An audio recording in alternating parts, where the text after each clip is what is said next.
जय हिंद साथियों, कैसे हैं मेरे भाई? क्या हाल-चाल है आप सभी का? देखना मेरे दोस्त, आज एक से बढ़ के एक ऐसे सवालों को लगाते हैं जो सबसे ज़्यादा मेरे भाई रेलवे जैसे एग्ज़ाम्स में पूछे गए रिपीटेड सवाल हैं, उन सभी सवालों को हम लोग लगाते हैं। मेरे भाई टॉप के 15 सवाल ऐसे लगाएँगे जो हो सकता है आप ही के शिफ्ट में मेरे भाई बहुत सारे सवाल पूछ लिया जाए, एग्ज़ामिनर पूछ सकता है ना? तो सवालों का मेरे भाई सबसे पहला सवाल आज के सेट का हम लोग लगाते हैं और इससे पहले एक सेट और हम लोग करवा चुके हैं इस पे। ये मेरे भाई दूसरी सेट है, इसका पहला सवाल लगाते हैं। आपके पास समय बिल्कुल नहीं है मेरे भाई, है ना? आप अभी सोचोगे कि जो भी टीचर आता है भाई गप्पे-सप्पे लड़ा के 1-2 घंटे खत्म कर दे रहा है, यार क्लास मत करो यार। मैं तो ये सिंपल सी बात कहूँगा, भाई अभी इतना आपके पास समय नहीं है, समय इतना कम है कि जितना हो सके यार मिनिमम मेरे भाई क्लास करो अभी आप। मिनिमम क्लास, क्लास का मतलब ये हुआ कि भाई 10 मिनट, 15 मिनट, आधा घंटा जो भी आप क्लास करते हो, क्लास में मेरे भाई रैपिडली चीज़ों को फटाफट से आप सीख लो और निकल जाओ मेरे भाई। सेल्फ स्टडी सबसे इंपॉर्टेंट है और मॉक को एनालिसिस करना, मॉक लगाना अभी के टाइम में सबसे इंपॉर्टेंट चीज़ें हो जाती है ना? देखना सबसे पहला सवाल लगाते हैं कि किसी संख्या को 72 से विभाजित करने पर शेषफल 41 है आता है, उसी संख्या को 8 से विभाजित करने पर शेषफल क्या आ जाएगा, रिमाइंडर क्या आ जाएगा। जैसे एक संख्या है, मैं मानता हूँ क्या भैया, तो बोलोगे भैया एन नाम का एक आपका क्या है, संख्या है। इसको अगर आप 72 से अगर भाग देते हो तो आपका जो रिमाइंडर होगा, आपका जो शेषफल होगा वो कितना आता है, तो बोलोगे भाई आपका 41 आता है। कितना आता है, बोलोगे भैया 49 आता है। इसका मतलब ये जो n है मेरे भाई, ये n क्या हो सकता है, या तो मेरे भाई 72 प्लस का 41 हो सकता है, या फिर 72 का मल्टीपल हो और 41 उससे ज्यादा हो, है ना? तो एक कंडीशन ये हो सकती है। अच्छा मुझे एक बात बताओ कि इस सिंपल सा मैं कह सकता हूँ कि यार n का वैल्यू 41 हो सकता है मेरे भाई? हो सकता है कि n बराबर 41, तो बोलोगे भैया बिल्कुल हो सकता है, क्योंकि हम लोगों ने एक चीज जाना है, एक चीज हम लोग पढ़े हैं कि जब भी मेरे भाई आपका क्या हो, जैसे 72 से अगर इस हम लोग 41 को, अगर n का वैल्यू 41 मान ले, अगर इसको मेरे भाई भाग दोगे, अगर भाग नहीं लग रहा है, इसका मतलब शेषफल आपका क्या होता है, रिमाइंडर आपका वही संख्या हो जाती है ना? तो आप बोल सकते हो कि भैया n बराबर 41, तो मेरे भाई इसी 41 को अगर इसी 41 को कितना से, तो भाई आप 8 से अगर भाग देते हो तो आपका शेषफल क्या होगा, तो आप सीधे सीधे बोलोगे 8 गुना 5 आपका 40, बचेगा कितना मेरे भाई, तो आपका 1 बचेगा, यही क्या है, तो आपका शेषफल। कौन सा आपका ऑप्शन है, तो ऑप्शन नंबर सी बिल्कुल इस सवाल का करेक्ट उत्तर आपका हो जाएगा दोस्त, है ना? कितना बोलोगे भैया 41, आप सॉरी 1 आपका मेरे भाई ऑप्शन नंबर सी बिल्कुल करेक्ट आंसर हो जाएगा इस सवाल का, है ना? देखना रैपिडली, हम लोग समय बहुत कम है मेरे दोस्त, है ना? अभी इधर उधर के बातों में यार हम बहुत सारे लोग सोच रहे हैं कि भाई सिर्फ आप पढ़ाते हो, है ना? इससे पहले भी क्लासेस हम लोगों की चल रही थी, क्लासेस हम लोग सिलेबस को पढ़ रहे थे मेरे भाई, बहुत सारे 11 दिन में 11 चैप्टर मैंने करवाया, एक क्लास एक चैप्टर को मैंने करवाया, है ना? तो मुझे लगा कि यार कुछ ऐसी चीज़ें, ऐसी क्लास लाई जाए जिसमें मेरे भाई काफ़ी मोस्ट एक्सपेक्टेड क्वेश्चंस को उठाते हैं, मोस्ट रिपीटेड क्वेश्चंस को उठाते हैं हम लोग, जो मेरे भाई आपके लिए काफ़ी बेनिफिट देकर के आपको जाए एग्जाम में, है ना? अगला सवाल रेशियो का क्वेश्चन कह रहा है कि यदि ए अनुपात बी आपका कितना है, 2:3, और बी रेशियो सी आपका 6:7 है, तो ए और सी का अनुपात बताओ भाई क्या हो जाएगा। इस सवाल के लिए मैं कह सकता हूं कि भाई मैं विदाउट पेन पेपर इस सवाल को उड़ा सकता हूं, आप भी उड़ाओगे 2 मिनट के बाद मेरे दोस्त, है ना? आप भी उड़ाओगे इस सवाल को 2 मिनट के बाद। पहले चीज़ों को समझ लो कितना है मेरे दोस्त, तो बोलोगे भैया इसको दो तरीके से बनाते हैं। मेथड नंबर 1 समझ लेना, ए अनुपात कितना है मेरे भाई, तो आपका बी है, और ये कितने के बराबर है, तो बोलोगे भैया 2:3 के बराबर, 2:3 के बराबर। अब दूसरा कंडीशन क्या है मेरे भाई, तो आपका बी और सी का अनुपात कितना है, तो बोलोगे भैया 6 अनुपात कितना है आपका, 6:7 आपका। आपको निकालना क्या है, तो ए और सी का अनुपात पूछा गया है, तो आप आसानी से बता सकते हो। मुझे एक चीज बताओ कि यहाँ मेरे भाई ए बी और बी सी में कॉमन क्या है, तो आपका बी है। इसका मतलब बी दोनों जगह क्या होना चाहिए, तो बराबर होना चाहिए। बी यहाँ पे 3 है, यहाँ पे 6 है, तो इस 3 को पकड़ के हम लोग 6 बना सकते हैं। तो क्या करेंगे, 2 से हम लोग गुना कर देते हैं। जब इधर मेरे भाई रेशियो में आप 2 से गुना करते हो तो इधर भी आपको करना पड़ेगा, है ना? अब मुझे बताओ कि यहाँ भी बी का वैल्यू 6 है, यहाँ भी बी का वैल्यू 6 है, बी का वैल्यू मेरे भाई बराबर हो गया, तो हम लोग उस कंडीशन में बोल सकते हैं कि ए का वैल्यू कितना होगा, 2 गुना 2 आपका 4, और आपका मेरे भाई सी का रेशियो आपका कितना हो जाएगा, या फिर यही लिखते हैं।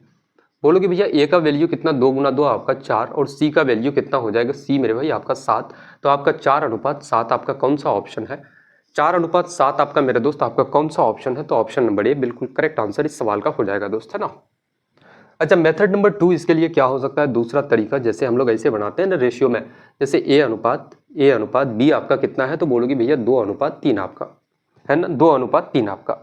और क्या है, ए बी और मेरे भाई सी ले लो, ए बी सी का रेशियो निकालो। ए बी कितना है, 2:3, और बी सी कितना है आपका 6:7 मेरे भाई। तो एक लाइन आप नीचे आ जाओ, कितना लिखोगे, 6:7।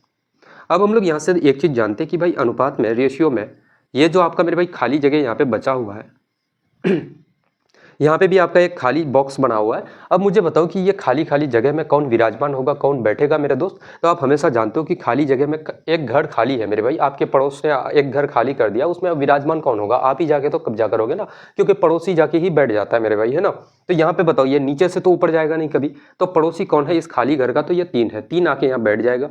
इस खाली घर का मेरे भाई पड़ोसी कौन है, तो 6 है, 6 आके बैठ जाएगा। हम लोग यहाँ से रेशियो में चीजें हैं तो हम लोग काट सकते हैं, 3 एकन 3, 3 एकन 3 और 3 दूना का आपका 6। अब यहाँ कितना हो जाएगा, ए बोलोगे भैया 2 गुना 2 आपका 4, ए आपका 4 हो गया, और सी चाहिए मेरे भाई, सी कितना है आपका 7। तो हम लोग ए और सी का रेशियो चाहिए, तो 4:7 हम लोग बोल सकते हैं। बी की जरूरत नहीं है मेरे भाई, कोई दिक्कत नहीं, बी को लिखो ना लिखो कोई फर्क नहीं पड़ता, है ना। तो 4:7 आपका उत्तर हो जाएगा, कौन सा, तो ऑप्शन नंबर ए बिल्कुल इस सवाल का करेक्ट आंसर हो जाएगा दोस्त, है ना। बताओ भाई, मजा आ रहा है यार चीजों को समझने में मेरे दोस्त, बताएंगे यहाँ तक, किसी को कोई तकलीफ कोई दिक्कत मेरे भाई यहाँ तक अगर है तो बताना। अगर रेशियो का क्लास मेरे भाई चैप्टर वाइज अगर आप करना चाहते हो, टाइप वाइज टॉपिक वाइज हर एक चीज़ अगर कंप्लीट करना चाहते हो, तो भाई 11-12 क्लासेस हम लोगों की हो चुकी है। आप बिल्कुल फाउंडेशन से अगर पढ़ना चाहते हो तो एक क्लास में एक चैप्टर हम लोग करवा चुके हैं मेरे भाई, आप कर सकते हो जाके, है ना। अगले सवालों की तरफ आगे बढ़ते हैं और फटाफट से निपटाते हैं। अगला सवाल देखना, क्वेश्चन कह रहा है कि एक वॉशिंग मशीन की कीमत एक टीवी की कीमत से 40% कम है।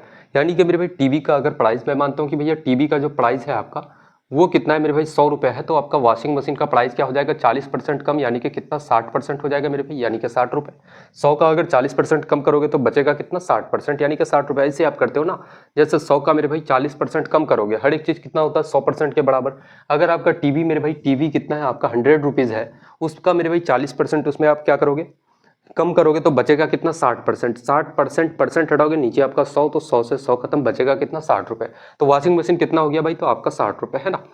आगे क्वेश्चन कह रहा है कि यदि वॉशिंग मशीन की कीमत में 64% की वृद्धि की जाती है, इसका प्राइस में मेरे भाई कितना, 64% का इंक्रीमेंट करोगे तो कितना हो जाएगा, इसका 164% आप निकाल दो, है ना। इसका 164% आप निकाल दो। तथा टीवी की कीमत में 20% की कमी की जाती है, इसका मेरे भाई 20% कमी करोगे तो कितना का वैल्यू आपको निकालना है, तो 80% का वैल्यू निकाल दो, क्योंकि हर एक चीज़ 100% के बराबर होता है।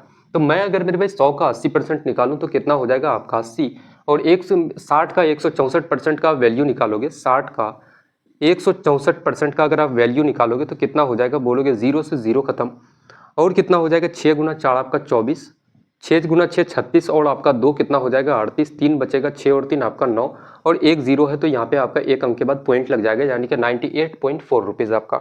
अब कहा जा रहा है कि 5 वॉशिंग मशीन और 7 टीवी की कुल कीमत में होने वाला परिवर्तन बताओ भाई, कि इंक्रीज होगा या डिक्रीज होगा। मुझे एक बात बताओ कि 5 वॉशिंग मशीन है, वॉशिंग मशीन कितना मेरे भाई, पहले भी आप 5 खरीदते थे, और टीवी कितना आप खरीदते थे, 7, है ना।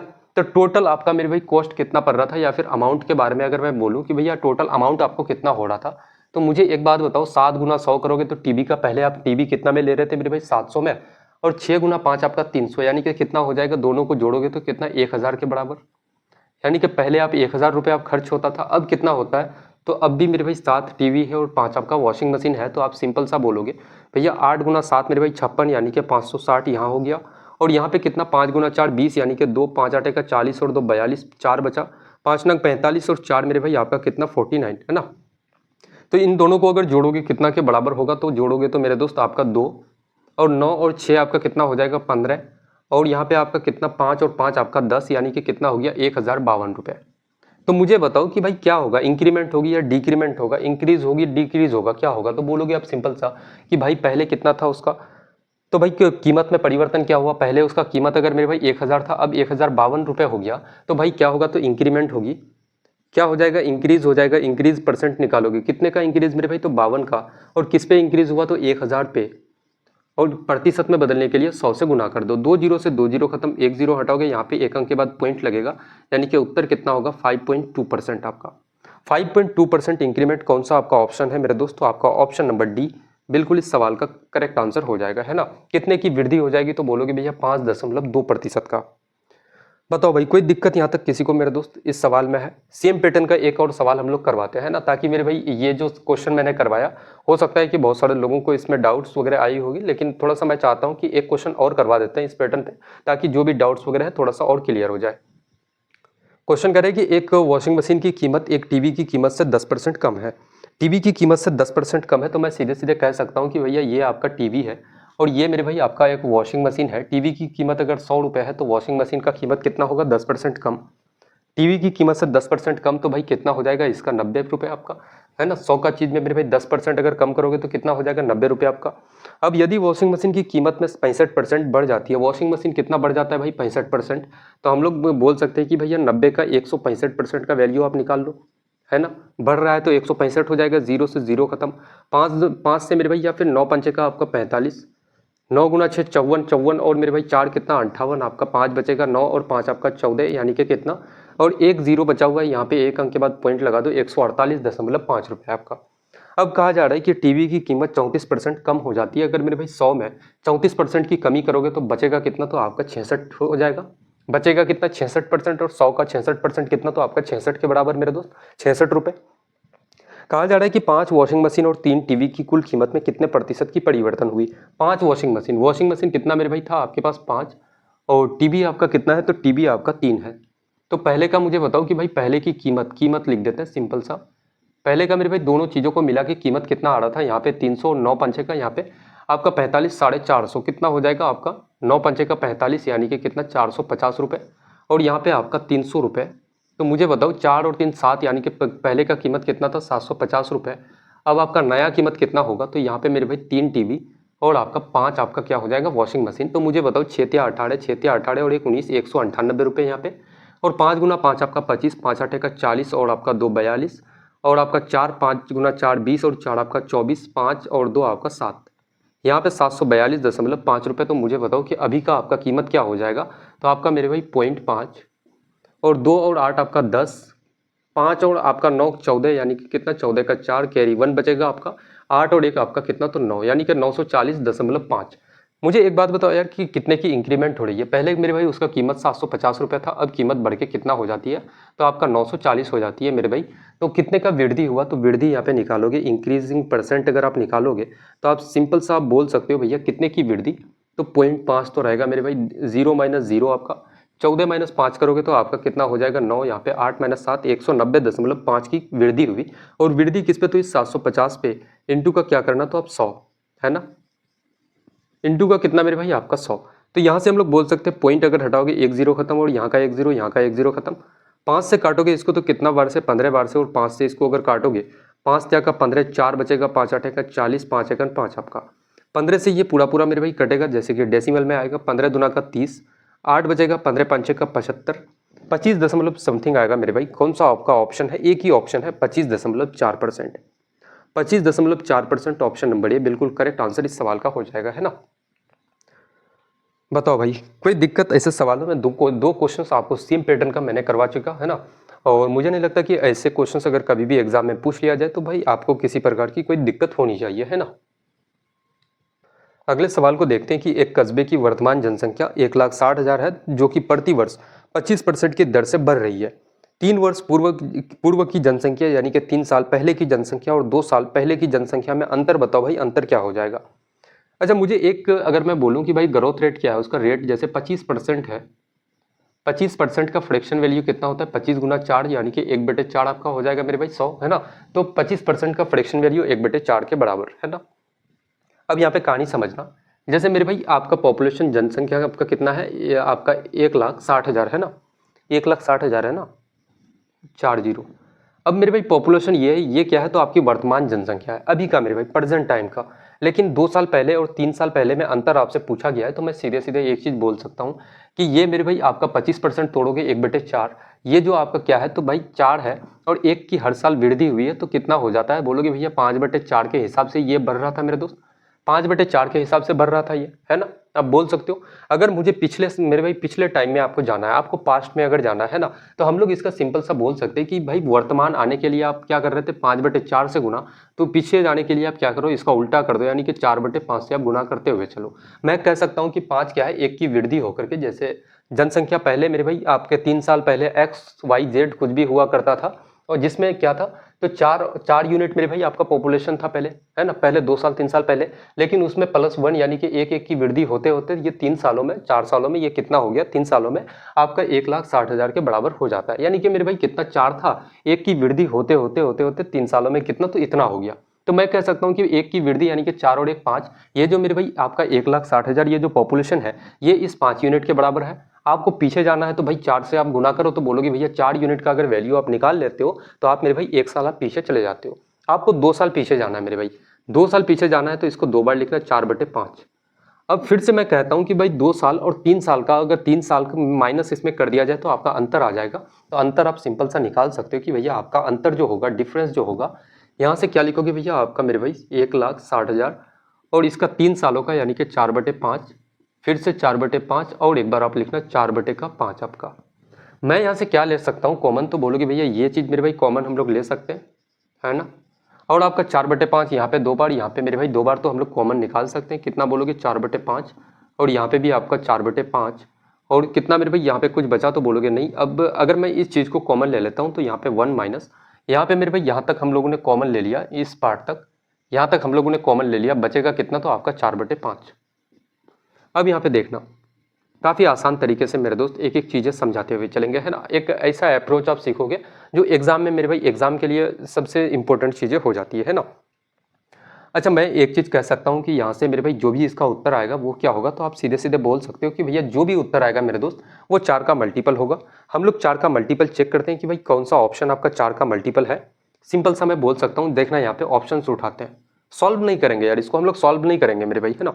ऑप्शन नंबर ए कितना है 199 30, ऑप्शन नंबर बी कितना तो मेरे भाई 20 480, ऑप्शन नंबर सी कितना तो बोलोगे भैया आपका 19 730 और ऑप्शन नंबर डी कितना के बराबर मेरे दोस्त तो आपका 20 830। अब मुझे बताओ कि भाई ये यहाँ पे 5 होगा, यहाँ पे भी 5 और 5 5 क्या इस 4 को काट सकता है, तो कतई मेरे भाई कभी नहीं काट सकता है। और यहाँ भी आप देखोगे 5 गुना 1 5 माइनस 4 करोगे 1/5 आएगा, तो आप सीधे सीधे बोलोगे भैया यहाँ भी बटे में 5 है। 5 क्या मेरे भाई कभी जीवन में इस 4 को काट सकता है, तो कभी नहीं काट सकता। तो मैं सिंपल सा कह सकता हूँ कि जो भी उत्तर होगा वो 4 का क्या होगा तो मल्टीपल होगा मेरे दोस्त। वो क्या होगा, जो भी उत्तर होगा वो 4 का मल्टीपल होगा। तो आप सिंपल सा देखना, मुझे बताओ कि 4 का रूल कहता है कि लास्ट का 2 डिजिट अगर 4 का मल्टीपल है तो पूरा का पूरा नंबर आपका 4 से मेरे भाई कटेगा। क्या 30 आपका 4 का मल्टीपल है, बोलोगे नहीं भैया 4 7 का 28 हो रहा है। 30 क्या मेरे भाई 4 का मल्टीपल है, नहीं होगा। यहाँ भी 30 है, ये भी नहीं होगा। कौन सा ऑप्शन 80 मेरे भाई, 80 देखना आपका 4 का मल्टीपल है, आप बोलोगे बिल्कुल 4 से पूरा पूरा कट जाता है, तो ये पूरा नंबर आपका 4 से डिविजिबल होगा। कौन सा, तो ऑप्शन नंबर बी आपका बिल्कुल करेक्ट आंसर हो जाएगा इस सवाल का, है ना। मैंने आपसे कहा ना कि भाई एग्जाम में जो चीज़ सबसे इंपॉर्टेंट होती है ना, जो अप्रोचेस आपको सीखने की ज़रूरत है, सीखना चाहिए मेरे भाई, वो चीज़ें मैं आपको बताऊंगा यहाँ पे, है ना। फर्जीवाड़ा का चीज़ें मैं आपको बिल्कुल कतई मेरे दोस्त मैं आपको नहीं बताने वाला हूँ।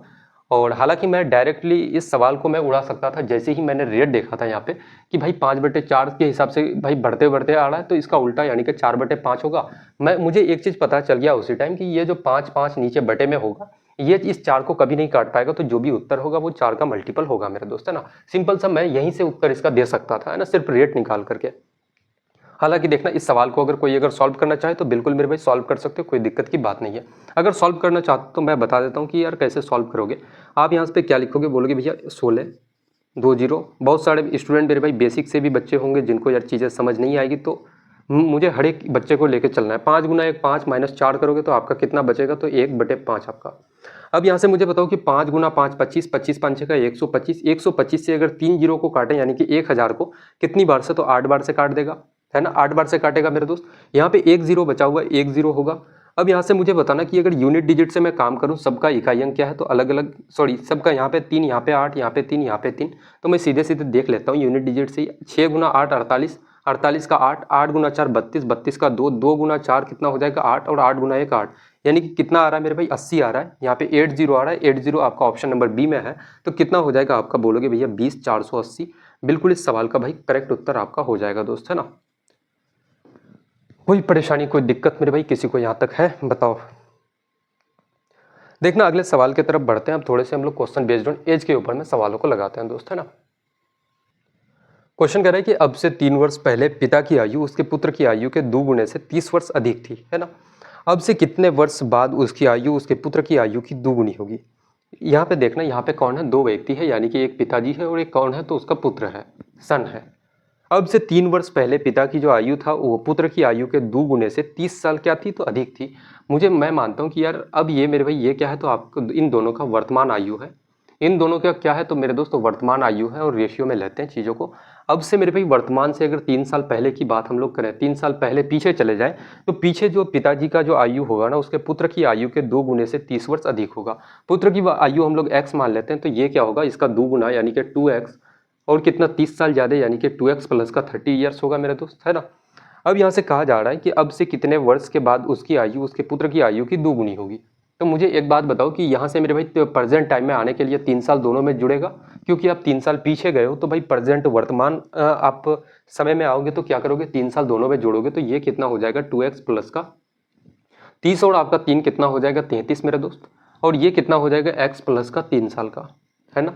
अब से कितने साल के बाद, यानी कि मैं मानता हूँ कि भाई के सालों के बाद, कितना तो बोलोगे भैया, के सालों के बाद इनका जो मेरे भाई आयु जो होगा, उसकी आयु उसके पुत्र की आयु की दो गुनी हो जाएगी। यानी कि पिताजी मेरे भाई 2 यूनिट का होगा, तो आपका पुत्र कितना का होगा, तो 1 यूनिट का। पुत्र कितना होगा 1 यूनिट, तो पिताजी कितना हो जाएगा 2 यूनिट का मेरे दोस्त। लेकिन हम लोग कई मेरे भाई क्लासेस में हम लोगों ने इस बात पे चर्चा किया है। मुझे एक बात बताओ कि आप हो मेरे भाई और मैं हूँ, हम दोनों के बीच में आज मान लेते हैं कि भाई 3 साल का गैप है। कितने सालों का, 3 साल का गैप है। आज से 20 वर्ष बाद अगर आपसे बोलूँ कि भाई 20 सालों के बाद मैं 50 साल का हो जाता हूँ, आप मेरे भाई 47 ईयर्स का हो जाते हो, उस समय भी गैप कितना का होगा, तो 3 सालों का।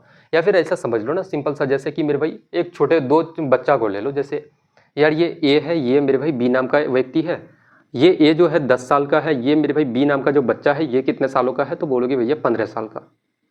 इनके बीच में आज मेरे भाई गैप कितने सालों का है, तो 5 साल का, यानी कि बी जो है 5 साल क्या है, तो बड़ा है। अब मैं अगर कहूँ कि आज से, ये वर्तमान टाइम है, आज से मैं कहूँ कि 50 साल के बाद, 50 साल के बाद इनका आयु बताओ, तो बोलोगे भैया ये अभी 10 साल का है, 50 साल के बाद ये ए नाम का जो व्यक्ति है वो 60 साल का हो जाएगा, और बी नाम का जो बच्चा है मेरे भाई 50 और 15 कितना हो जाएगा, तो आपका बोलोगे भैया 65 साल का। तो मुझे बताओ कि उस समय भी दोनों के बीच में गैप कितने का होगा, तो भाई 5 साल का। इसका मतलब, या मेरे भाई आप आज के बारे में बात करो या आज से 20 साल या 15 साल पहले की बात करो, हम दोनों के बीच में गैप जितने का होगा ना, वो आज भी उतना ही होगा, आज से 10 साल बाद भी उतना ही होगा, 10 साल पीछे भी जाओगे तो गैप उतना ही रहने वाला है ना।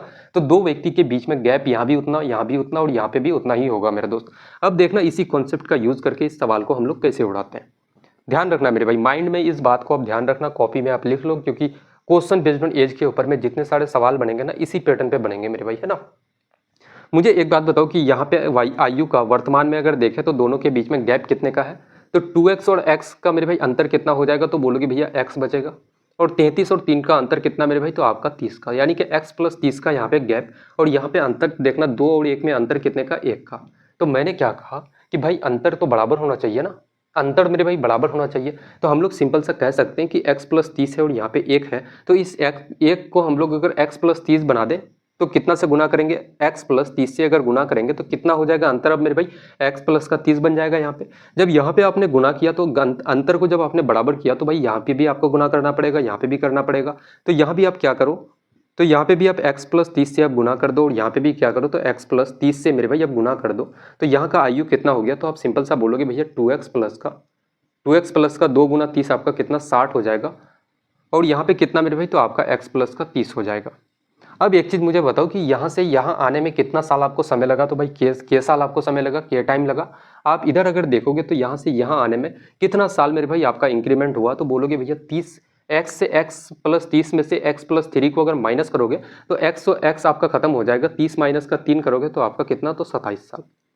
तो आप सीधे सीधे बोल सकते हो भैया यहाँ से यहाँ आने में के साल आपने बढ़ाया, तो यहाँ से यहाँ आने में कितना बढ़ा भाई, तो आपका 27 साल, यानी कि के का जो वैल्यू है वो कितना होगा, तो 27 साल। आपका कौन सा ऑप्शन है, 27 साल मेरे भाई, तो आपका option number D, option number D बिल्कुल इस सवाल का करेक्ट उत्तर आपका हो जाएगा दोस्त, है ना। बताओ भाई, कोई फॉर्मूला मैंने कुछ रटवाया आपको मेरे दोस्त, किसी प्रकार की कोई फॉर्मूले की कोई ज़रूरत नहीं है ना। आप लॉजिकली सोच के मेरे भाई आप 1 लाइन 2 लाइन और 3 लाइनों में उत्तर ऐसे सवालों का दे सकते हो, है ना। अगला क्वेश्चन देखना, क्वेश्चन कह रहा है कि ए और बी की वर्तमान आयु का अनुपात 7:6 है। 2 व्यक्ति है, आपका ए है और बी है, जिनके आयु का एज का अनुपात कितना है, तो भाई अच्छा वर्तमान आयु कितना है, तो आपका 7:6 है। और ये क्या है, तो आपका वर्तमान है दोस्त, याद रखना, है ना। ये क्या है, तो वर्तमान है। अब यहाँ से कि आज से 8 वर्ष बाद, यानी कि मेरे भाई वर्तमान से 8 साल बाद आप जाओगे, तो 8 सालों के बाद उनकी आयु का अनुपात 8:7 हो जाता है। ये ए नाम का जो व्यक्ति है वो 8 और बी कितना 7 यूनिट आपका हो जाता है दोस्त, है ना। बी की वर्तमान आयु बताना है आपको, इस 6 यूनिट का वैल्यू आपको बताना है। मुझे एक बात बताओ कि भाई 7 और 6 में अंतर कितने का है, 1 यूनिट का, 1 यूनिट का अंतर। और यहाँ भी अंतर कितना होना चाहिए, तो बोलोगे भैया 7 और 8 में अंतर कितने का, 1 का। मैंने आपसे क्या कहा, इससे पिछले वाले सवाल में मैंने जो समझाया आपको कि भाई अंतर बराबर होना चाहिए, तो यहाँ पे देखना, यहाँ पे भी 1 यूनिट है, यहाँ पे भी 1 यूनिट है, तो दोनों के बीच में जो आयु का जो मेरे भाई गैप है ना, वो क्या है, तो बराबर है। तो मुझे एक बात बताओ कि यहाँ से यहाँ आने में कितना समय लगा, 8 साल, तो यहाँ से यहाँ कितना यूनिट आप बढ़ रहे हो मेरे भाई, 6 से 7 आने में 1 यूनिट आप, 1 यूनिट आप मेरे भाई ज़्यादा। तो हम लोग बोल सकते हैं कि इसी 1 यूनिट का वैल्यू इस 8 साल के बराबर होगा। तो आप सिंपल सा लिखना कि 1 यूनिट का वैल्यू अगर 8 साल है तो 6 यूनिट का वैल्यू क्या हो जाएगा, 6 यूनिट का वैल्यू कितना हो जाएगा मेरे भाई, 6 यूनिट का वैल्यू यानी कि बी की वर्तमान आयु 6 यूनिट है, तो 1 यूनिट 8 साल, तो 6 यूनिट कितना हो जाएगा, 6 गुना 8 कितना हो जाएगा, 48 साल आपका, 48 साल 48 ईयर्स। कौन सा, तो आपका ऑप्शन नंबर ए बिल्कुल करेक्ट उत्तर इस सवाल का हो जाएगा दोस्त, है ना। जिनको भी मेरे भाई आपको अगर कंप्लीट एज अगर पढ़ना है तो आप जा सकते हो। सबसे पहली क्लास जो हम लोगों की हुई थी मेरे भाई आपके आरआरबी ग्रुप डी के लिए, सबसे पहली क्लास हम लोग जो लिए थे इसमें फाउंडेशन क्लास में, तो सबसे पहला चैप्टर ही हम लोगों का एज था, जिसमें बहुत सारे ढेरों सवाल मैं लगा चुका हूँ, और उसमें टाइप वाइज मेरे भाई हर एक चीज़ों को लेवल वाइज टाइप वाइज हर एक चीज़ मैं बता चुका हूँ दोस्त, है ना। तो अगर आप बेसिक से मेरे भाई हर एक चीज़ जानना चाहते हो काफ़ी डिटेलिंग के साथ, तो आप जा सकते हो, उस क्लास को कर सकते हो मेरे भाई, है ना। अगला क्वेश्चन लगाते हैं कि रूट 98 प्लस रूट 200 पूरी की पूरी कहानी है, कितना है, बोलोगे भैया रूट 98 प्लस का कितना मेरे भाई, तो आपका रूट 200 और कितना है, तो आपका माइनस का 2 रूट 8 और इसका मेरे भाई पावर क्या है, तो आपका होल स्क्वायर, है ना। इसको हम लोग सॉल्व करते हैं। सबसे पहले मुझे एक बात बताओ कि यहाँ से अगर मैं रूट 98 को देखूँ तो हम लोग इसको कितना लिख सकते हैं, 49 इंटू का 2 हम लोग लिख सकते हैं। अच्छा 200 को अगर देखोगे मेरे भाई तो हम लोग क्या लिख सकते हैं इसको, तो बोलोगे भैया 100 गुना हम लोग 2 लिख सकते हैं मेरे दोस्त, है ना। अच्छा इस 8 को अगर देखोगे तो हम लोग इसको 4 गुना 2 लिख सकते हैं 8 को। अब यहाँ पे मेरी बात समझना, यहाँ पे स्क्वायर है तो क्या हम लोग बोल सकते हैं कि भैया आपका जो ये मेरे भाई 49 है, ये जो 49 है, सबसे पहले स्क्वायर को यार अभी दिमाग से मेरे भाई बाहर फेंक दो आप। मुझे एक बात बताओ कि 49 को अगर रूट से आप बाहर निकालोगे तो 7 आ जाएगा, और 2 का मेरे भाई रूट के अंदर में रहेगा, तो 7 रूट 2 होगा आपका 498 का रूट के बराबर मेरे दोस्त, है ना। तो 7 रूट 2 आपका निकल करके आ गया, प्लस करोगे, फिर बोलोगे 100 को मेरे भाई रूट से आप बाहर निकालोगे 10 आ जाएगा, और कितना, तो आपका रूट 2 बचेगा। यहाँ पे माइनस करोगे, यहाँ पे मेरे भाई 4 को आप रूट से बाहर निकालोगे 2, और 2 गुना 2 कितना आपका 4, और यहाँ पे कितना है आपका रूट के अंदर में 2 बच जाएगा, और इसका मेरे भाई होल स्क्वायर। अब यहाँ पे 7 रूट 2 और 10 रूट 2 और माइनस का 4 रूट 2 कितना हो जाएगा, 10 और 7 17, 17 माइनस का 4 करोगे तो कितना हो जाएगा, तो आपका 13 रूट 2 आपका, और इसका मेरे भाई होल स्क्वायर करोगे कितना के बराबर होगा, तो आप सिंपल सा लिखोगे 13 का स्क्वायर कितना होता है, तो आपका 169, और इसका मेरे भाई 2 का अगर रूट तोड़ोगे तो आपका कितना हो जाएगा, रूट से आपका स्क्वायर खत्म यानी कि 2, तो इसको गुना करोगे 9 दूना का 18, 6 दूना 12 और 1 13, 2 और 1 आपका 3 यानी कि 338 के बराबर। कौन सा, तो आपका option number C correct answer इस सवाल का हो जाएगा दोस्त, है ना। कितना हो जाएगा, बोलोगे भैया 338 आपका बिल्कुल इस सवाल का करेक्ट उत्तर आपका हो जाएगा भाई, है ना। तो सिंपलीफिकेशन का मेरे भाई काफी जबरदस्त था सवाल, इतने बेहतरीन तरीके से आप उड़ा सकते हो, है ना। अगला सवाल कह रहा है कि एक स्कूल ने छात्रवृत्ति परीक्षा आयोजित की जिसमें 60% छात्र अंग्रेजी में, 70% गणित में और 45% दोनों में उत्तीर्ण हुआ। उत्तीर्ण का मतलब है कि पास हो गया, है ना। कम से कम एक विषय में उत्तीर्ण होने वाले छात्रों का प्रतिशत कितना, ये आपसे पूछा गया। जब भी मेरे भाई ऐसे सवाल आ जाए कि भाई एक विषय में कितना पास हुआ, तो आप सिंपल सा क्या करना, मुझे एक बात बताओ कि 60% अंग्रेजी में पास हुआ, और फिर मेरे भाई कितना, तो आपका 70% गणित में पास हुआ, तो प्लस का 70, और इसमें से माइनस कर दो दोनों में कितना पास हुआ मेरे भाई, तो 45% दोनों में पास हुआ, इसमें माइनस कर दो आपका क्या आ जाएगा, तो उत्तर मेरे भाई आपका आंसर आ जाएगा दोस्त, है ना। 70 और 60 कितना हो जाएगा, तो 130, और 130 माइनस का आपका 45 करोगे कितना के बराबर, तो आपका 85 के बराबर आएगा। आप सिंपल सा मेरे भाई लिख सकते हो कि 85% आपका कौन सा ऑप्शन है, तो ऑप्शन नंबर सी बिल्कुल इस सवाल का करेक्ट उत्तर आपका हो जाएगा दोस्त, है ना। इससे शॉर्टकट मेरे भाई दुनिया में कुछ भी नहीं है ना। इस सवाल से मैं कह सकता हूं कि ये एक ऐसा बिल्कुल वाहियात सा सवाल है जो एग्जाम में अगर पूछ लिया जाए मेरे भाई, तो अगर आपसे ये सवाल अगर आज तक मेरे भाई गलत होते जा रहा था, तो इसका मतलब समझ लो कि यार आपकी मेरे भाई मैथ में पकड़ मेरे भाई बहुत कमजोर है ना। अगले सवाल की तरफ आगे बढ़ते हैं कि 2500 की राशि पर 10% वार्षिक चक्रवृद्धि ब्याज दर से 2 वर्ष में मिश्रधन कितना होगा, जबकि ब्याज वार्षिक रूप से संयोजित होता है। अच्छा मुझे एक बात बताओ कि आपको अमाउंट निकालना है, CI बताओ, जैसे कितना है भाई, तो 10% है, और कितना है 2 साल है, तो हम लोग 2 बार इसको लिखते हैं 10%, 10%। सक्सेसिव से जब भी हम लोग मेरे भाई CI परसेंट अगर हम लोग निकालें तो मुझे बताओ कि इन दोनों को एक बार क्या कर दो, 2 साल है इसलिए हम लोगों ने 2 बार लिखा, 10 और 10 कितना हो जाएगा आपका 20 हो जाएगा, प्लस करना और इन दोनों को मेरे भाई गुना करोगे तो कितना 10 गुना 10 आपका 100 और बटे का क्या कर देना तो आप मेरे भाई 100 कर देना, है ना। जब भी कुछ भी आ जाए यहाँ पे 12 गुना 12 भी होता तो भाई 144 बटे का आपको 100 करना पड़ता है मेरे दोस्त, है ना। बटे में क्या लिखते तो 100, यहाँ से आपका 2 जीरो से 2 जीरो आपका खत्म, तो आप बोलोगे भैया 20 और 1 बचा मेरे भाई कितना हो जाएगा कंपाउंड इंटरेस्ट, तो आपका 21%। तो आपका अमाउंट क्या हो जाएगा, तो आप सिंपल सा लिखना, आपको अमाउंट निकालना है मेरे भाई, आपको मिश्र धन निकालना है, तो यहाँ पे देखना कि राशि कितना है 2500 रुपये। तो आप जानते हो एक बात कि भैया जो आपकी राशि होता है ना, जो मेरे भाई आपका प्रिंसिपल होता है, या फिर सिंपल सा ऐसे समझ लो, जो भी चीज़ें मेरे भाई कांस्टेंट चीज़ें होती है ना, वो अपने आप में 100% के बराबर होता है दोस्त, है ना। ये प्रिंसिपल कितना है 2500 आपका, ये अपने आप में क्या है 100% के बराबर, तो ये क्या है 100% है। आपको मिश्र धन निकालना है। मुझे एक बात बताओ कि 100% तो ये आपका प्रिंसिपल हो गया, ये आपका मूलधन हो गया, जिसमें 21% का आपको ब्याज लगता है, तो अमाउंट क्या हो जाएगा, अमाउंट बराबर हम लोग जानते हैं कि भैया अमाउंट बराबर जो होता है प्रिंसिपल प्लस का आपका इंटरेस्ट होता है मेरे दोस्त। तो प्रिंसिपल अगर 100 है, अमाउंट आपका प्रिंसिपल 100 है, इंटरेस्ट 21% लग रहा है, तो आपका अमाउंट क्या होगा तो 121% मेरे भाई। इसी 121% का वैल्यू आपको मेरे दोस्त आपको निकालना है ना। यहाँ से हम लोग बोल सकते हैं कि परसेंट से परसेंट खत्म, 2 जीरो से 2 जीरो खत्म, 25 गुना 1 आपका 25 और 25 गुना का 50 और 2 52 और बचेगा कितना मेरे भाई 5, 25 और 5 आपका 30, यानी कि 3025 रुपये आपका क्या हो जाएगा मिश्र धन हो जाएगा, अमाउंट हो जाएगी। ऑप्शन नंबर ए बिल्कुल करेक्ट उत्तर इस सवाल का हो जाएगा दोस्त, है ना। मजा आ रहा है भाई, बताएंगे एक बार, किसी को कोई दिक्कत यहां तक। अगला सवाल लगाते हैं डिसऑनेस्ट डीलर के ऊपर में कि एक व्यापारी 35% लाभ पर आटा बेचने का दावा करता है, लेकिन बेईमानी से वह एक ऐसे वजन का उपयोग करता है जिससे उसका उल्लेखित वजन से 16% कम है। व्यापारी द्वारा कुल अर्जित लाभ प्रतिशत बताओ भाई, निकटतम पूर्ण संख्या में पूर्णांकित करें, यानी कि मेरे भाई कुछ डेसिमल में आएगा, लेकिन आपको अप्रोक्सीमेशन में बताना है कि भाई क्या हो जाएगा, है ना। मुझे एक चीज़ बताओ कि जब भी ऐसे सवाल आ जाए ना बेईमान दुकानदार वाले, आपको 2 चीज़ें लिख देना है भाई, एक तो आप कॉस्ट प्राइस लिख दो, दूसरा आप सेलिंग प्राइस लिख दो। अच्छा, कॉस्ट प्राइस का मतलब क्या होता है, पहले ये समझो कॉस्ट प्राइस का मतलब क्या होता है। कॉस्ट प्राइस का मतलब सिंपल सा ये होता है कि आप अपना पॉकेट से कितना रुपया खर्च कर रहे हो, या फिर आप अपने मेरे भाई दुकान से कितना का सामान दे रहे हो, वो आपका क्या है तो कॉस्ट प्राइस है। इसका मतलब है कि यार आपके मेरे भाई पॉकेट से कितना रुपया जा रहा है, या फिर आपका मेरे भाई जेब से कितना खाली हो रहा है, वही चीज़ क्या होता है कॉस्ट प्राइस होता है दोस्तों ना। सिंपल सी बात है।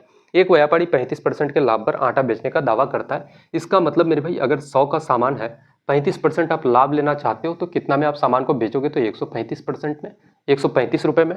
अब यहाँ पे अगला कंडीशन है कि लेकिन बेईमानी से वो एक ऐसे वजन का उपयोग करता है, उसका जो मेरे भाई आपका किलो जिसको बोलते हो ना आप, बटा जिसको बोलते हो मेरे भाई, है ना, वो उसमें क्या है तो थोड़ा सा यार उसका वजन कम हो गया है ना, मिट्टी विट्टी पकड़ के थोड़ा सा उसका वेट थोड़ा सा घट गया है, तो उस वजह से क्या होता है उसको 16% कम वजन मेरे भाई वो तौलता है, उल्लेखित वजन से 16% कम वो नापता है। तो मुझे बताओ कि पॉकेट से कितना जा रहा है यार, वो अगर मेरे भाई 16% कम तौलता है, हर एक चीज़ 100% के बराबर होता है, 16 कम तौलोगे कितना तौलोगे मेरे भाई, तो आप 84%। लेकिन अब पैसा कितना का ले रहे हो तो भाई आप 100% का, है ना। पैसा कितना का ले रहे हो तो 100% का। मुझे एक बात बताओ कि ये 84 मेरे भाई आपका पॉकेट से कितना जा रहा है, आप 16% कम तौल रहे हो, है ना। आप 16% कम तौलोगे तो पॉकेट से कितना जाएगा भाई 84%, लेकिन पैसा कितना का ले रहे हो तो भाई अब 100% का। अब हम लोग आसानी से यहाँ से प्रॉफिट और मेरे भाई लॉस हम लोग निकाल सकते हैं। 100 से 100 आपका खत्म हो जाएगा, रेशियो में है चीज़ें।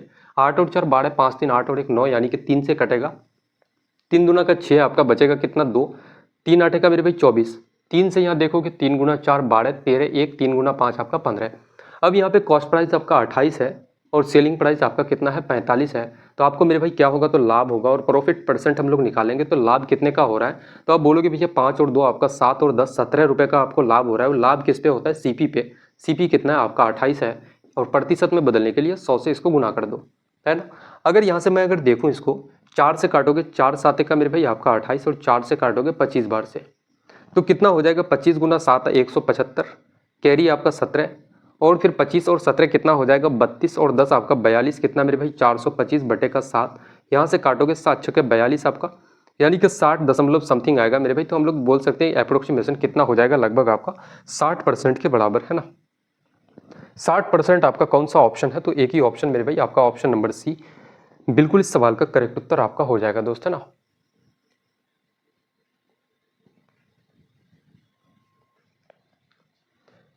क्वेश्चन कह रहा है कि 8 संख्याओं का औसत 124 है, यदि सबसे छोटी संख्या संख्याओं के योग का 16वां भाग है, तो सबसे छोटी संख्या बताओ भाई क्या हो जाएगा, है ना। अच्छा मुझे एक बात बताओ कि अगर मैं सम निकाल दूं, सम बराबर क्या होता है, सम यानी कि योग अगर सभी संख्याओं का निकालूं तो टोटल कितना संख्या है, तो आपका 8 संख्या है। और मैं जानता हूं कि भाई 8 संख्या टोटल है। अगर इन 8 संख्याओं का औसत से मेरे भाई इन 8 संख्याओं को अगर मैं गुना कर दूं, 8 को अगर गुना कर दूं तो आपका सम निकल जाएगा मेरे दोस्त, योग निकल जाएगा, है ना, सभी संख्याओं का योग। तो औसत कितना, एवरेज कितना, तो 124 आपका। अब मुझे बताओ कि सम कितना होगा, 8 गुना 4 आपका 32, और 8 दुना का 16 और 3 आपका 19, एक 8 और एक आपका 9, 992 मेरे भाई, ये आपका सम हो गया। लेकिन कहा जा रहा है कि जो सबसे छोटी संख्या है ना, संख्याओं के योग का 16वां भाग है, सबसे छोटी संख्या जो आपका स्मॉलेस्ट आपका मेरे भाई नंबर है, सबसे स्मॉलेस्ट, वो क्या है, तो आपका बोलोगे भैया जो आपका सम है, इस सम का कितना है, तो आपका 16वां भाग है। 16वां भाग का मतलब 1/16 के बराबर, है ना। अगर इसको काटोगे 16 गुना 6 मेरे भाई 96 आपका बचेगा 3, 16 दुना का 32 यानी कि 62 गुना 1 आपका कितना हो जाएगा 62। तो बोल सकते हो सबसे जो छोटा नंबर होगा वो कितना होगा, तो आपका मेरे भाई 62 होगा। और 62 कौन सा आपका ऑप्शन है, तो ऑप्शन नंबर सी बिल्कुल इस सवाल का करेक्ट उत्तर हो जाएगा दोस्त, है ना। एक लाइन 2 लाइनों में मेरे भाई उत्तर आपके सामने में होगा, है ना। एग्जाम में अगर ऐसे अप्रोच के साथ आप चलोगे ना, फिर बताओ यार कौन आपको रोक पाएगा भाई सिलेक्शन से। अगला सवाल लगाते हैं, यदि किसी संख्या के 4/7 के 50% का 30% 303 है तो वो संख्या क्या हो जाएगी। मैं मानता हूं कि एक संख्या है आपका मेरे भाई, आपका n नाम का एक संख्या है, और इस n का 4/7 का कितना 50% और 50% है। 50% को हम लोग कितना लिख सकते हैं भाई, जैसे 50% आप लिखते हो ना, सिंपल सा यार, सिंपल लिखते हैं, है ना, कोई दिक्कत की बात नहीं है। 1/2 भी मैं डायरेक्ट लिख सकता था। 50% है, परसेंट हटाओगे तो आपका बटे का 100 आ जाएगा। अब फिर बोलोगे भैया का 30% यानी कि 30 और बटे का कितना मेरे भाई प्रतिशत हटाओगे तो आपका बटे का 100, और ये कितने के बराबर, तो आपका 303 के बराबर है। 303 के बराबर है, तो आपको वो संख्या पूछा गया है क्या हो जाएगा। मुझे एक बात बताओ कि यहाँ का 2 जीरो से 2 जीरो आपका खत्म हो जाएगा मेरे दोस्त। 3 से अगर काटोगे 303 को तो आपका 101 के बराबर होगा, है ना। अगर मेरे भाई यहाँ से और कुछ काट सकते हैं तो आप काट सकते हो बिल्कुल। 5 गुना 4 आपका 20, और 20 से 100 को काटोगे तो 5 बार से। अब n बराबर आपका क्या हो जाएगा, क्रॉस मल्टीप्लाई करोगे, 7 गुना 5 35, और 35 गुना 101 करोगे, 35 गुना 1 35 का 5 कैरी आपका 3, 35 गुना 1 35 का 5 कैरी 3 यानी कि 3535 आपका कौन सा ऑप्शन है, 3535 होगा मेरे भाई नंबर आपका कौन सा, तो ऑप्शन नंबर डी बिल्कुल इस सवाल का करेक्ट उत्तर आपका हो जाएगा दोस्त, है ना।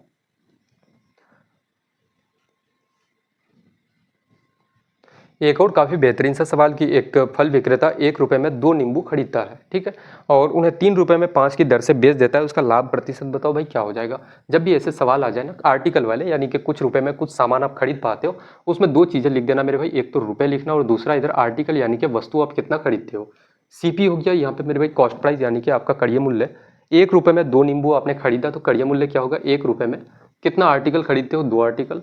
और यहाँ पे सेलिंग प्राइस क्या है मेरे भाई आपका, 3 रुपये में 5 की दर से बेच देते हो, 3 रुपये में 5 की दर से, यानी कि 5 आप 3 रुपये में कितना नींबू बेचते हो भाई, 5 नींबू आप बेचते हो, है ना। मुझे एक बात बताओ कि जब भी ऐसे सवालों में प्रॉफिट और लॉस आपको अगर मेरे भाई निकालना हो तो उस कंडीशन में आपको आर्टिकल को क्या करना पड़ेगा, बराबर करना पड़ेगा मेरे भाई, है ना। आर्टिकल को बराबर करेंगे, यहाँ पे 2 यहाँ पे 5 है, तो मैं इस 5 को अगर 2 से गुना कर दूँ, मैं इस मेरे भाई 5 को अगर मैं 2 से अगर गुना कर दूं तो आपका 10 बन जाएगा, तो यहाँ भी आपको 2 से गुना करना पड़ेगा। यहाँ पे आपका 2 है, 2 को मेरे भाई 10 बनाने के लिए 5 से अगर गुना कर दें तो आर्टिकल आपका 10 बन गया, यहाँ भी 10, तो यहाँ भी आपको 5 से गुना करना पड़ेगा मेरे दोस्त। जो काम इधर करोगे वही काम यहाँ भी करना होगा आपको। अब यहाँ पे हम लोग सिंपल सा हम लोग क्या बोल सकते हैं, तो आप सिंपल सा बोलोगे भैया कॉस्ट प्राइस कितना आ गया, सीपी आपका 5 गुना 1 5 रुपये, और सेलिंग प्राइस कितना मेरे भाई 3 गुना 2 आपका 6 रुपये। 5 का सामान 6 में आप बेच रहे हो, आपको क्या होगा, तो भाई लाभ होगा, और प्रॉफिट परसेंट आप निकालोगे। लाभ कितने का हो रहा है, 5 का सामान 6 में बेच रहे हो, 1 रुपये का लाभ, और लाभ किस पे मेरे भाई, सीपी पे होता है। सीपी कितना है, 5 है, और प्रतिशत में बदलने के लिए 100 से गुना कर दो। 5 से इस 100 को काटोगे कितना हो जाएगा आपका 20% के बराबर। कौन सा ऑप्शन है, 20% आपका इस सवाल का कौन सा ऑप्शन है, तो ऑप्शन नंबर सी बिल्कुल करेक्ट उत्तर इस सवाल का हो जाएगा, है ना। आज के सेट का सबसे आखिरी सवाल और सबसे दमदार सा सवाल लगाते हैं कि उस त्रिभुज का क्षेत्रफल ज्ञात कीजिए जिसकी भुजाएं 28:23:35 के अनुपात में है तथा इसका परिमाप 516 सेंटीमीटर है। तो बताओ भाई क्या हो जाएगा, है ना। उस त्रिभुज का क्षेत्रफल क्या हो जाएगा। अब इस सवाल में मैं आपको कह सकता हूँ कि भाई इसमें विद इन सेकेंड आप इस सवाल का उत्तर दे सकते हो, लेकिन आप 2 चीज़ों में आप फंसोगे, है ना। 2 ऑप्शंस तो ईजिली आप उड़ा सकते हो। जैसे मैं बना करके दिखाता हूँ इस सवाल को पहले, फिर आपको अप्रोच बताएंगे कि यार इसके लिए अप्रोच क्या हो सकता है। जैसे भुजन अनुपात कितना में है तो आपका 28 अनुपात, तो हम लोग रेशियो में है तो 28x लिख सकते हैं, फिर आपका 23x लिख सकते हैं, और ये आपका कितना मेरे भाई तो आपका 35x आपका रेशियो में चीज़ें हैं तो हम लोग लिख सकते हैं मेरे भाई। तीनों साइड दिया गया है ये सब अनुपात में। और परिमाप जो है यानी कि परिमाप का मतलब क्या होता है, बोलोगे भैया आपका परिमाप मेरे भाई क्या हो जाएगा, तो आप सिंपल सा बोलोगे भैया इसका जो परिमाप है तीनों का सम के बराबर है ना। तीनों साइड को अगर जोड़ दोगे तो वही क्या है तो मेरे भाई परिमाप है, आपका पेरीमीटर है। तो तीनों को जोड़ोगे कितना होता है 5 और 3 8 और 8 आपका 16, और यहाँ पे 4 और 2 6 और 2 कितना आपका 8 यानी कि 86x, और इसी 86x का वैल्यू कितना के बराबर है, परिमाप कितना तो आपका 516 सेंटीमीटर। तो मुझे बताओ कि भाई 86 से अगर 516 को आप काटोगे तो x बराबर कितना आ जाएगा, 6 गुना 6 36 और 3 बचा, 8 गुना 6 48 और 3 51, यानी कि 6 बार से कट जाता है तो x का वैल्यू 6 के बराबर। तो आपका साइड क्या हो जाएगा, जैसे मैं कह सकता हूँ कि भाई 28x को अगर ले लोगे तो एक साइड आपका क्या हो जाएगा, जैसे 28 गुना x, या फिर सबसे लंबा सबसे बड़ा साइड मेरे भाई हाइपोटेनस कितना हो जाएगा 35 गुना x करो तो 6 गुना 35 कितना 6 5 का 30 यानी कि 3 6 या 18 और 3 आपका कितना तो 21 है ना, 210 सेंटीमीटर हो जाएगा। कितना हो जाएगा, करेक्ट है ना, 6 5 का 30 3 6 या 18 और 3 21, तो एक साइड आपका 210 सेंटीमीटर। फिर मेरे भाई आपका एक साइड 23 गुना 6 ले लो, कितना हो जाएगा 6 या 18, 6 गुना का 12 और आपका एक 13 यानी कि 138 सेंटीमीटर। एक साइड आपका 28 गुना 6 कितना हो जाएगा 6 8 48, और 6 गुना 12 और 4 कितना हो जाएगा, तो आपका बोलोगे भैया आपका 12 और 4 कितना मेरे भाई 16, 168 आपका सेंटीमीटर है ना, 168 सेंटीमीटर। अब यहाँ से मेरे भाई मुझे एक चीज़ बताओ, छोटी सी चीज़ मैं आपको सिखाना चाहता हूँ कि एक आपने फॉर्मूला पढ़ा होगा कि भाई ट्राइंगल का एरिया का फॉर्मूला क्या होता है, तो 1/2 इंटू का मेरे भाई बेस यानी कि आधार गुना ऊंचाई यानी कि हाफ ऑफ बेस इंटू का हाइट, यही तो एरिया आपने पढ़ा होगा। लेकिन ये एरिया कौन से ट्राइंगल का है ये आपको नहीं पता होगा। ये एरिया हम लोग ये फॉर्मूला तभी हम लोग लगा सकते हैं जब ये आपका एक राइट एंगल ट्राइंगल हो। जब मेरे भाई राइट एंगल ट्राइंगल है या नहीं है उस चीज़ को हम लोग कैसे चेक करें, ताकि यार अगर राइट एंगल ट्राइंगल होगा तो काफ़ी आसानी से हम लोग उत्तर निकाल सकते हैं। तो हम लोग एक बार चेक कर लेते हैं। हम लोग जानते हैं कि राइट एंगल ट्राइंगल में जो हाइपोटेनस का मेरे भाई स्क्वायर होता है वो परपेंडिकुलर के स्क्वायर प्लस का बेस का स्क्वायर के बराबर होता है। हालांकि मुझे पता है कि ये राइट एंगल ट्राइंगल नहीं है, लेकिन मैं ये सब चीज़ मेरे भाई आपको समझाने के लिए कर रहा हूँ, है ना। ध्यान रखना मेरे दोस्त, हो सकता है क्वेश्चन थोड़ा सा लेंदी जाए, चीज़ों को समझाते समझाते थोड़ा सा हो सकता है मेरे भाई लंबा जाए, लंबा खींचूं इस सवाल को, लेकिन काफ़ी डिटेल के साथ मेरे भाई इस सवाल को निपटाते हैं हम लोग, है ना। मुझे बताओ कि हाइपोटेनस ये सबसे बड़ी साइड होगी मेरे भाई, यानी कि 0 का स्क्वायर, अगर यूनिट डिजिट को ही पकड़ ले 0 का स्क्वायर आपका 0 हो जाएगा। परपेंडिकुलर कितना तो आपका 168, 168 का मेरे भाई यानी कि 8 का स्क्वायर कितना 64, 64 का इकाई अंक 4, और यहाँ पे भी बेस का यानी कि 8 का अगर स्क्वायर आप करोगे तो कितना 64, 64 का यूनिट डिजिट आपका 4, यहाँ पे 0 है और इधर 4 और 4 कितना 8 हो रहा है मेरे भाई, दोनों तरफ तो बराबर होना चाहिए ना, तभी तो आपका राइट एंगल ट्राइंगल बनेगा। तो आप सीधे सीधे बोल सकते हो भैया ये आपका राइट एंगल ट्राइंगल नहीं है मेरे दोस्त। एक फॉर्मूला हम लोग जानते हैं। अच्छा मुझे बताओ कि परिमाप, अगर मेरे भाई परिमाप, सारी चीज़ें मैं खुल के इस सवाल में लिख रहा हूँ, है ना। परिमाप कितना है 516 सेंटीमीटर है, तो आपका सेमी पेरीमीटर अर्ध परिमाप क्या होगा, तो 516 का आधा यानी कि 2 दूना 4 1 5 दूना का 10 1 8 दूना 16, 258 सेंटीमीटर होगा, है ना, 258 सेंटीमीटर होगा। तो मैं एक बात जानता हूँ, एक फॉर्मूला हम लोग पढ़े हैं कि भाई एरिया का जो फॉर्मूला होता है, एरिया का जो मेरे भाई आपका फॉर्मूला होता है वो क्या होता है, तो अंडर रूट एस इंटू का एस माइनस का ए इंटू एस माइनस का आपका बी इंटू का क्या हो जाएगा तो आपका एस माइनस का सी। सेमी पेरीमीटर कितना है 258, तो रूट लगाना और कितना लिखना, बोलोगे भैया कितना, तो 258, और मेरे भाई एस माइनस ए करोगे 258 माइनस 1 किसी भी साइड को माइनस कर दो, 258 में से मेरे भाई 210 को अगर माइनस करोगे तो कितना बचेगा, तो आपका बोलोगे भैया 48 आपका, है ना, करेक्ट है ना। 258 में से मेरे भाई माइनस करोगे तो 8 माइनस 0 8 और 5 माइनस 1 4, आपका कितना 48 बचेगा। एस माइनस बी करोगे मेरे भाई 258 में से 168 को माइनस कर दो तो आपका 0, उसके बाद 5 माइनस 6 आपका 15 माइनस 6 आपका 9 बचेगा 90। एस माइनस आप सी कर दो यानी कि 258 में से 138 को घटाओगे कितना हो जाएगा आपका 8 माइनस 8 0, और 5 माइनस 3 मेरे भाई आपका कितना तो 2। इसका शॉर्ट अप्रोच भी बताएंगे, घबराना मत मेरे भाई, 2 माइनस 1 करोगे तो 1 आपका। अब यहाँ से मुझे एक चीज़ बताओ कि भाई एक बात मुझे यहाँ पे बताना कि अगर देखूँ कि 1 0 1 0 आपका 2 0 2 0 मेरे भाई रूट से बाहर निकलेगा तो आपका कितना, तो आपका 10 बाहर आ जाएगा। 100 का रूट तोड़ोगे तो 10 आता है, तो 2 0 का तो हम लोग काम कर चुके हैं, है ना। अगर 9 को बाहर निकालोगे तो हम लोग जानते हैं कि 9 को रूट से बाहर निकालोगे आपका 3 आ जाएगा। और यहाँ से हम लोग क्या कर सकते हैं, तो यहाँ से अगर देखोगे मेरे भाई 12 12 क्या है, तो आपका 12 को हम लोग 4 गुना हम लोग 3 लिख सकते हैं, और 48 को 16 गुना 3 लिख सकते हैं, 16 3 का 48, 16 मेरे भाई 16 को आप रूट से बाहर निकालोगे तो आपका 4 आ जाएगा, और इस 4 को आप रूट से बाहर निकालोगे आपका 2 आ जाएगा। अब यहाँ पे 3 और 3 2 बार है तो एक बार मेरे भाई बाहर निकाल लो तो आपका 3 हो जाएगा। तो रूट के अंदर में बचेगा कौन, इसका भी काम आपने कर लिया, इसका भी कर लिया, तो रूट के अंदर में बचा कौन, तो आपका 258। कितना बचेगा, तो बोलोगे भैया 258, तो उत्तर मैंने देखा कि यार 258 दो जगह में है ना। 258 मेरे भाई दो ऑप्शंस में है, आपका ऑप्शन नंबर ए और ऑप्शन नंबर बी में। तो हम लोग जानते हैं कि यार ऑप्शन नंबर सी और डी तो कतई नहीं हो सकता। यहाँ से अगर आप गुना कर लो तो इसी चीज़ को हम लोग आगे लिख सकते हैं कि भाई 3 दूना का 6, 6 गुना 4 24, 24 या का आपका 72, 72 गुना 10 कितना, तो आपका 720, और 720 आपका रूट कितना हो जाएगा 258। 720 और कितना अंडर रूट 258 सेंटीमीटर स्क्वायर, कौन सा आपका ऑप्शन है, तो ऑप्शन नंबर ए करेक्ट उत्तर इस सवाल का हो जाएगा दोस्त, है ना। अच्छा, मैंने कैसे कहा कि यार विद इन सेकंड इस सवाल को आप बना सकते हो, यानी कि दो ऑप्शन से एलिमिनेट कर सकते हो। मैंने जैसे ही देखा था कि परिमाप मेरे भाई आपका 516 आ रहा है, सेमी पेरीमीटर क्या होगा, तो आपका मेरे भाई 258 होगा, तो एस यहाँ पे गुना में होगा, तो मुझे पता था कि यार 258 रूट से आपका बाहर नहीं आएगा, या फिर जो भी होगा मेरे भाई, है ना। 258 क्या होगा, तो मल्टीपल, क्योंकि 129 से आपका मेरे भाई देखोगे, अच्छा 129 भी आपका 258 हो सकता है यार। तीन ऑप्शंस मेरे भाई, एक ही ऑप्शंस आप उससे एलिमिनेट कर पाओगे, है ना। इतना बेनिफिट नहीं देगा ये ट्रिक आपको। हालांकि जो भी चीज़ें होगी मेरे भाई सवालों में हम लोग थोड़ा सा और देखेंगे कि जिसमें जिन भी सवाल में जो भी ट्रिक्स वगैरह जो भी लगेगा हम लोग लगाएंगे दोस्त, है ना। और काफ़ी स्मूथली, काफ़ी बेसिक से। हालांकि आप ये ट्रिक भी कोई लंबा, कोई लेंदी नहीं है। आप देखोगे तो मेरे भाई 4 से 5 लाइनों में इतने बड़े सवाल को अगर आप सॉल्व कर लेते हो, कोई दिक्कत की बात नहीं है ना। मैंने तो ये सारी की सारी चीज़ें आपको इसलिए समझाया क्योंकि मेरे भाई राइट एंगल ट्रायंगल है या नहीं है, उससे आप मेरे भाई चीज़ों को आप थोड़ा सा समझ पाओ कि भाई राइट एंगल ट्रायंगल होगा तो इस फॉर्मूले का यूज़ करते विद इन सेकंड आपका उत्तर आ जाता है ना। तो आज की क्लास को मेरे भाई यहीं तक समाप्त करते हैं और मिलते हैं काफ़ी बेहतरीन और काफ़ी खूबसूरत सी क्लास में। और एक प्यारा सा मेरे दोस्त कमेंट जरूर करके जाना मेरे भाई, इतनी मेहनत के लिए यार एक कमेंट तो बनता है ना। और आपके एग्जाम तक मेरे भाई ये सीरीज हम लोगों की कंटिन्यू चलेगी, तो अभी से मेरे साथ जुड़ जाओ। और जो जिनको भी बेसिक से पढ़ना हो, क्लासेस चल रही है मेरे दोस्त, चैप्टर वाइज आप कर सकते हो मेरे भाई, है ना। तो आज की क्लास को समाप्त करते हैं, मिलते हैं काफ़ी बेहतरीन सी क्लास में, तब तक के लिए जय हिंद।